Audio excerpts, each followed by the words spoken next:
Dans cette vidéo, je vais te présenter 10 choses que les femmes élégantes ne font jamais en public.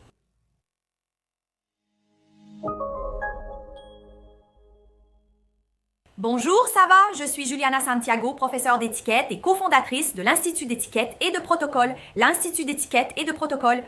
Et aujourd'hui, nous allons discuter un peu plus des choses que les femmes élégantes ne font jamais en public ou des choses que tu devrais éviter. Alors, reste avec moi dans cette vidéo pour découvrir quelles sont les 10 pires erreurs à commettre en public. La première erreur, c'est de montrer que tu es en retard. Bien plus que d'être réellement en retard, ce qui est déjà une grosse erreur, c'est une faute d'étiquette. Montrer que tu es en retard va te faire perdre beaucoup de ton élégance. Donc, par exemple, courir en talons hauts, surtout quand tu fais beaucoup de bruit. Et ça finit par ne pas être très élégant pour ceux qui te voient, pour ceux qui sont près de toi, ou quand tu arrives très en retard et que tu transpires beaucoup sous les bras parce qu'il fait très chaud. Surtout nous qui habitons ici au Brésil où il fait très chaud. Donc, montrer que tu es en retard, principalement à travers ton apparence, ta façon de marcher, tes petites manies ou même tes vêtements, tout cela peut te faire perdre ton élégance. Ne pas être en retard est important, mais le montrer l'est encore plus. Un autre point qui te fait aussi perdre ton élégance, c'est d'ajuster tes sous-vêtements. Tu sais quand la culotte rentre là, tu dois l'enlever car ça te dérange. L'idéal, c'est d'aller aux toilettes et, avec un peu d'intimité, d'ajuster tes sous-vêtements. Faire ça devant d'autres personnes, ce n'est pas très approprié. De la même façon que de réajuster ton soutien-gorge ou quelque chose qui pourrait même te mettre dans une situation un peu délicate. Et tes parties là pourraient même être exposées. Donc, ce n'est intéressant ni pour toi, ni pour ton élégance. Écoute, un autre point qui te fait aussi perdre ton élégance en public, c'est de parler fort au téléphone. Tu sais, quand tu es près d'autres personnes ou même dans un endroit comme un centre commercial ou un supermarché, pas seulement lors d'une fête, mais aussi dans un autre environnement, dans une salle d'attente.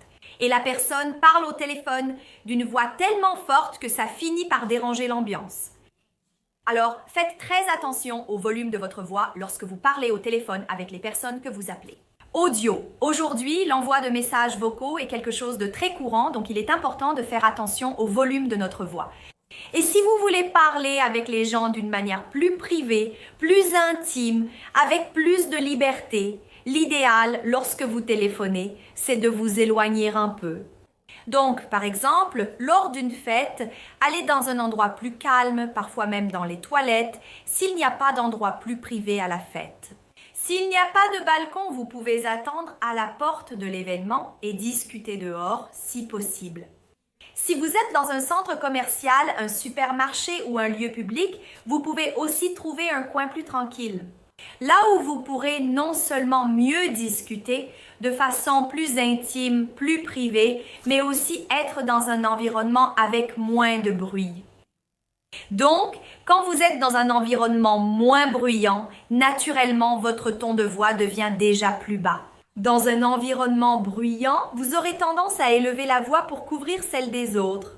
Donc, aller dans un endroit plus isolé va non seulement vous apporter de l'élégance, de l'individualité, sans oublier que cela préserve aussi votre intimité et vous n'avez pas besoin de faire participer les autres à vos appels ou à vos moments privés. Une autre attitude que les femmes élégantes n'ont pas non plus en public, c'est d'avoir une mine fermée. En général, les femmes les plus élégantes, généralement élégantes, elles sont disposées à se connecter avec d'autres personnes, que ce soit pour faire connaissance ou entretenir des relations, ou même simplement pour vraiment montrer leur présence. Quand tu souris, quand tu gardes une attitude plus positive, naturellement, la personne te perçoit d'une manière plus charismatique, plus ouverte aux connexions. Cela fait que la personne a plus de sympathie pour toi. Alors, chaque fois que tu le peux, garde une expression faciale plus ouverte, plus positive. Bien sûr, tu n'as pas besoin de forcer un sourire tout le temps parce que cela peut sembler faux. Mais il est important, oui, de garder un sourire et une expression positive sur ton visage. Si par hasard tu ne vas pas bien ce jour-là, évalue s'il vaut la peine d'aller à une certaine fête ou à un certain événement. Et si tu es obligé d'être à un endroit, mais que tu ne te sens pas bien, tu peux simplement le signaler. Waouh, aujourd'hui ça ne va pas pour moi. Les gens vont tout de suite voir que ce n'est pas ton état normal. Mais en particulier, si tu es en train de construire des relations là-bas, si c'est la première fois que tu vas dans un certain endroit, que tu vas être avec ces personnes pour la première fois, l'idéal, c'est que tu sois ouverte et positive et cela doit être visible et explicite dans tes expressions. Un autre facteur qui fait aussi que tu sois considérée comme totalement peu élégante, c'est de parler de sujets polémiques dans des groupes de conversation. Tu sais ce sujet dont tu sens qu'il va créer des groupes et des opinions différentes ou qui va diviser le cercle de conversation? Par exemple, la politique. Tu arrives et tu mentionnes pour qui tu as voté. Ah, tu as vu que l'ex-président a lancé une ligne de parfum? Donc, c'est compliqué, délicat, même de parler de nouvelles ou de situations du quotidien qui sont dans les médias, qui sont liées à des sujets polémiques. La politique est un sujet très polémique. D'autres sujets liés à l'intimité au travail de la personne, par exemple, combien elle gagne, les types de clients qu'elle a. Il faut faire très attention à la façon dont ces sujets vont être abordés. Il est également important de faire très attention aux sujets délicats qui peuvent aussi mettre la personne mal à l'aise. Par exemple, demander à une personne célibataire si elle est en couple ou prévoit de se marier. Pour un couple marié depuis longtemps, s'il souhaite avoir des enfants. Les questions et les conversations embarrassantes ou polémiques ne seront pas intéressantes dans une éventuelle discussion de groupe. Et si tu aimes les vidéos de la chaîne, n'oublie pas de t'abonner à la chaîne. L'étiquette et le protocole. Aime cette vidéo, ça aide. Cette vidéo atteindra plus de personnes. Et si tu aimes le contenu, n'oublie pas de me suivre, surtout sur Instagram, c'est étiquette et protocole. Tous les jours, j'ouvre une boîte à questions là-bas et tu peux envoyer tes questions. Je serai ravie de te recevoir. Une autre chose que les femmes élégantes ne font jamais en public, c'est d'avoir un mauvais comportement à table. Soyez attentifs à la manière dont vous tenez vos couverts, coupez vos aliments et vous tenez à table. Si vous avez, par exemple, l'habitude d'utiliser des cure-dents, comment tenez-vous un verre? Un verre, même s'il s'agit d'un verre de bière, peu importe la boisson. Il est important d'avoir un bon comportement à table car cela reflète beaucoup votre attitude et qui vous êtes.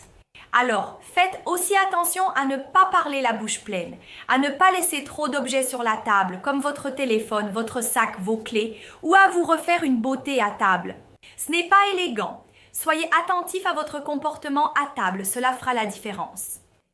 Et en parlant d'autres facteurs qui peuvent donner une impression de manque d'élégance, il y a la question de votre posture.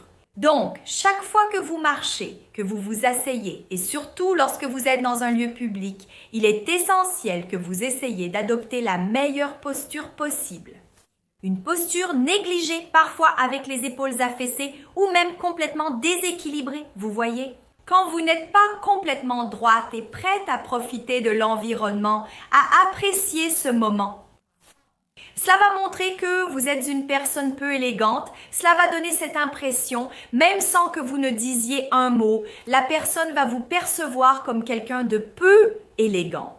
On parle beaucoup du langage corporel ici sur la chaîne, car c'est l'un des principaux facteurs pour percevoir une personne sûre d'elle, confiante et avec de la présence. Les expressions de votre corps en disent long sur qui vous êtes et sur les sensations que vous ressentez. C'est pourquoi si vous gardez toujours une posture avec le dos droit, le corps prêt, sans trop regarder vers le bas, méfiant et fermé aux situations. Cela fait que les gens ne te perçoivent pas seulement comme élégante, mais ils peuvent aussi avoir d'autres interprétations de toi, comme la confiance en soi, la sécurité. Je suis sûre que toi aussi qui regardes cette vidéo, tu recherches cela. Et si tu veux comprendre un peu plus comment avoir une posture plus élégante, travailler un peu ton langage corporel pour toujours être bien interprété. Je te recommande de suivre notre formation sur l'étiquette et les bonnes manières, qui est une formation très complète où tu apprendras dès le début comment avoir une bonne posture. Sur le comportement à table, sur le comportement et l'étiquette numérique, le comportement lors des fêtes, au restaurant, tu auras une vue d'ensemble sur l'étiquette et les bonnes manières à l'heure actuelle. Ce cours a déjà été suivi par des milliers de personnes et si tu n'as pas encore participé à une formation de notre école, tu peux utiliser le code AQUARIO UTUBE et bénéficier d'une réduction spéciale. Je t'attends, il te suffit de cliquer sur le lien juste en dessous. Pour participer à notre formation, n'oublie pas de saisir le code IQOUTUBE pour bénéficier de ta réduction. Les femmes élégantes ne sont jamais impolies avec les prestataires de services. En fait, une personne élégante n'est impolie avec personne. Mais souvent, les gens pensent qu'être élégante, c'est bien traiter uniquement les personnes proches de soi. Et oui, c'est très important. Mais qu'en est-il des autres personnes, celles qui t'aident, qui te servent, qui te rendent service? Par exemple, quand tu vas au restaurant, comment est-ce que tu traites le serveur? Comment traites-tu la réceptionniste? Chez le médecin, quand tu vas à un rendez-vous que tu as pris? Quelle est la façon dont tu te comportes avec ces personnes? Et quand les choses ne se passent pas comme prévu, en fait, tu t'es énervé à cause de quelque chose qui s'est passé.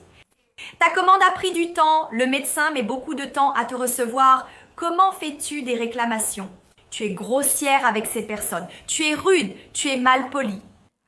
Ou bien sais-tu en fait revendiquer tes droits et exprimer tes points de vue d'une manière douce et gentille pour être vraiment perçue comme une personne élégante? Donc, il est essentiel que tu observes la façon dont tu traites les autres personnes, pas seulement tes amis, ta famille ou tes collègues de travail.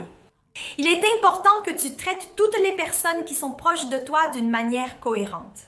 Et bien sûr, une autre chose qu'une femme élégante ne fait jamais, c'est de s'habiller de manière inappropriée pour une situation ou pour un type d'événement.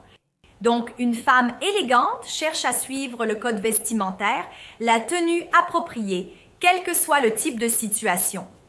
Même pour un déjeuner avec des amis, elle se préoccupe de la façon dont elle va se présenter.